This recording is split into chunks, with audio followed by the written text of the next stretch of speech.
नमस्कार दोस्तों, स्वागत है आपका हमारे चैनल धर्मो रक्षिता रक्षिते में। आंध्र प्रदेश में कृष्णा नदी के तट पर दक्षिण का कैलाश कहे जाने वाले श्री शैल पर्वत पर श्री मल्लिका अर्जुन ज्योतिर्लिंग स्थित है।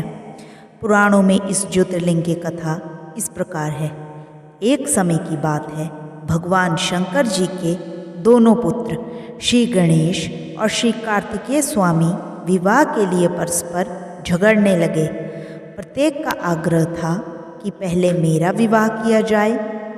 उन्हें लड़ते झगड़ते देखकर भगवान शंकर और माँ भवानी ने कहा, तुम लोगों में से जो पहले पूरी पृथ्वी का चक्कर लगाकर यहाँ वापस लौट आएगा, उसी का विवाह पहले किया जाएगा।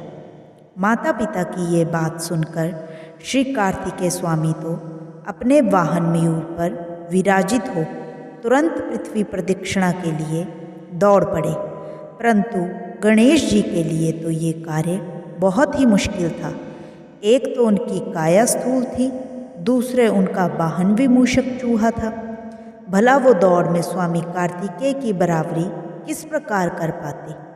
लेकिन उनकी काया जितनी स्थूल थी, बुद्धि उसी के अनुपात में सूक्ष्म और तीक्ष्ण थी।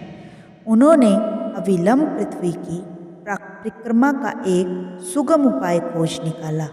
सामने बैठे माता पिता का पूजन करने के पश्चात उनकी 7 प्रदक्षिणाएं करके उन्हें पृथ्वी प्रदक्षिणा का कार्य पूरा कर लिया।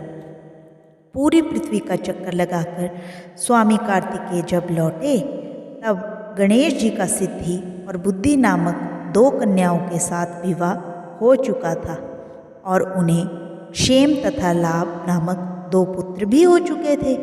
ये सब देखकर स्वामी कार्तिकेय बहुत रुष्ट हुए और क्रोच पर्वत पर चले गए। माता पार्वती वहाँ उन्हें मनाने पहुँची।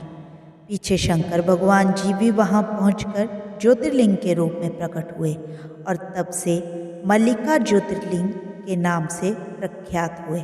इनकी अर्चना सर्वप्रथम मल्लिका पुष्पों से की गई थी, इसीलिए मल्लिकार्जुन नाम पड़ने का यही कारण है। एक अन्य कथा के अनुसार इस शैल पर्वत के निकट किसी समय राजा चंद्रगुप्त की राजधानी थी। किसी विपत्ति विशेष के निवारणार्थ उनकी एक कन्या महल से निकलकर इस पर्वतराज के आश्रम में आकर यहाँ के गोपों के साथ रहने लगी। उस कन्या के पास एक बड़ी ही शुभ लक्षणा सुंदर श्यामा गौ थी। उस गौ का दूध रात में कोई चोरी से दूह ले जाता था।